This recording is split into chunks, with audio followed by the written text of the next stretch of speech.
Welcome back to another video, and this time around we're going to be doing a new segment on the channel. It's going to be a YouTube exclusive called Otome or Otone. The nay is implying that it's not necessarily for me. It's not that it's bad, but it could be for you. Welcome back, chat, to another episode, I guess, of Otome or Otone. This video, we're going to be trying Merry Crisis. It's a game of 3 loves. 1 week. It's an intimate character-driven romance visual novel about love, loss, and belonging. Is home what you left behind or where you are headed? Thank you, Monsoon Games, and specifically, I believe if I say their name correctly, Ali Bobo, for reaching out during the Otome Gaming Showcase, which is already passed by the time this is up. As always, like, comment, and subscribe, and let's get into it. If you guys don't know, what we always do is we go over the main characters, our thoughts and feelings, pros and cons, and then the final review on what my total thoughts were. So first, you are the MC. So it's trying to figure shit out, trying to figure out their life, and you interact with your first love interest, which is Nat. It's your ex, it's your flatmate, it's the person that you've been in love with for so long and are just broken up and you don't know what to do. You thought this was your forever person, you thought this was going to be your everything, and now it's just you're lost. You're completely lost. You don't know what to do. What's a good pro about this game, and it kind of goes into like the love interest, is that it is LGBT friendly. So like if Nat can be male or female, and the love interest can also be male and female also, or non-binary, whatever you identify with. So it works out no matter really how you present yourself in the game, and it's really friendly. So you can have all the kinds of moments that you want. So Nat, though, is super nice and super sweet. I had the female path, so I was female presenting, and then I just went with whatever my MC wanted. If they felt good about it, they felt good about it, in regards to the love interest. But most of them were male presenting, but except one. But Nat is super nice. He is a sweet, sweet man, and he wants the best for you, and he knows like when something is not going to work, it's not going to work, but he still wants the best for you and to make sure that you are taken care of regardless. He is a sweet bean.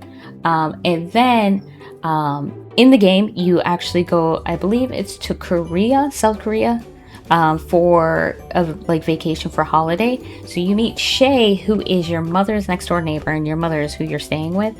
And Shay is a tenant who is bold, who is eccentric, who is loud based off what your mother says. And they are iconic. And they also, you learn later on, they are in a band.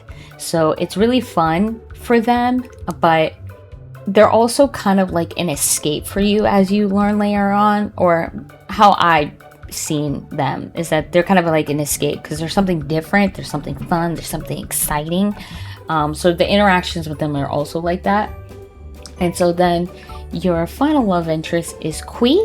I think that's how you say the name. I'm not 100% sure, but Kui is your love interest from high school. Your very first love, the one that you wanted to be with and go to college with and everything. But they have a very rough background with their Asian parents. So, and it goes, and something about this that I really like that is also a pro in this visual novel is that it is very adult. So they do have conversations about relationships with your parents, relationships with life, feeling lost, feeling like you're making decisions maybe that aren't entirely ideal. They also talk about relationships with other people. There is a disclaimer in the beginning of it, so it's really nice. But Kui is one of those ones that I feel like really goes into the idea of being accepted by your parents. So you're going to do everything that your parents say, and you may regret it later on, which you'll learn throughout the story. But they were my favorite out of the bunch. So that was the route I was trying to go. But also, too, to preface, is that I played the demo. So by the time this comes out, maybe the full version will be out. Either way, I really want to play the full version to kind of see how it goes. So we go into the pros and cons now. So I've already stated a couple pros. So first pro is that the art was really, really nice. For some reason, it reminded me of like Episodes. If you guys know that game, it's like a lifestyle mobile game that you can have. It reminded me of Lifestyles in like the best way possible, because it's very like visually appealing, but they're very simple. Same with the backgrounds, but everything, the tone is set there, so you know what the mood is going to be, what the people are going to be like, and everything like that, but it's not overdone. As we were talking about before, like they have adult themes. You do get spicy, which I appreciate, because again, it helps relatability. Don't get me wrong, I love a good like fairy moment, or a like, you know, or mythical or fantasy or anything like that, but sometimes it's kind of nice to relate to a character, and maybe this visual novel can help you like guide your way through life. Also too, as we were talking about before, there is sexual scenes, but there was consent. We love consent in this household. I feel like a lot of visual novels and games do implied consent. Like they know, like they're okay with it, like giving a nod or anything, but like there was a physical conversation of it. So that was really good, and I appreciated that. Also too, the music in this, there's a scene with like a band, and like the music, chef's kiss. I felt like I was in the space, and I felt like I was there, like in the audience and everything like that. Overall too, there was a couple times where I felt like the music got cut off, or it just felt empty, but overall when the music was there, it truly helped set the tone, and it really made it immersive. And so now let's go into the cons. I will say I didn't have too many cons. One con I had though, when it came to auto, because I do love an auto play, it felt like it wasn't clear on where the auto button was, because I didn't feel like the signs on the bottom right hand side were kind of clearly distinctive of what they were. It kind of took me a minute to figure it out. I prefer when I have the auto button on, like it blinks or it changes colors or things like that, so I know that it's active. I'm a visual person, so yes, I could see the speed change, but I need to know something to know that it's on, type of thing. So that was one con. It's not game breaking, it's just a personal preference. One thing too is that I did have an instance where I forgot to record the footage, and I went backwards to kind of see like how far I could go. Went all the way back to see how far I could go, and it went back pretty far, but I was anticipating going all the way to the beginning at least. It definitely has a cap on how far you can go back, so like if you are having like choices and things, please save, because it doesn't go all the way back, which is not a bad thing. I just screwed up and didn't record it from the beginning, so it was kind of a test. But if you are a person that like likes to go back and redo things, you will need to save. And then also too, I don't know, but when you are in full screen mode, I couldn't see my mouse. I don't know if that's a me issue or an OBS issue or like my setup issue, but I couldn't see my mouse unless I was in windowed, which is fine, but I needed to see it.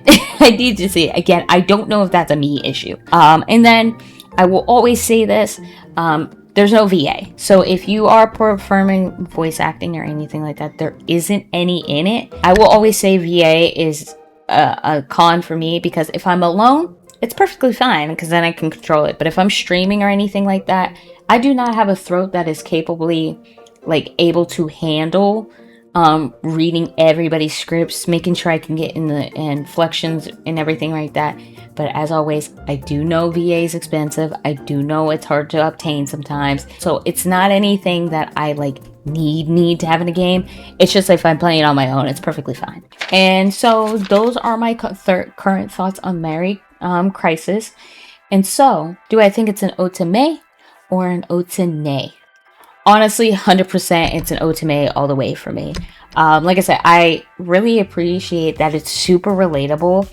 I like how the themes of the visual novel aren't totally out of scope, and they are pretty much in their age range where they're supposed to be and where a lot of thoughts go, because I have a lot of thoughts that are currently in the game, and I know a lot of people that have a lot of thoughts in the currently in the game. So I think it's a kind of like a healing thing for me to be like, oh well, not only do I know I'm not alone, but also at the same time it's nice to see what kind of ways I could learn and maybe cope with the issues. I don't know. It just felt like a learning lesson. Overall, too, I really am excited for the full game. So thank you again for reaching out.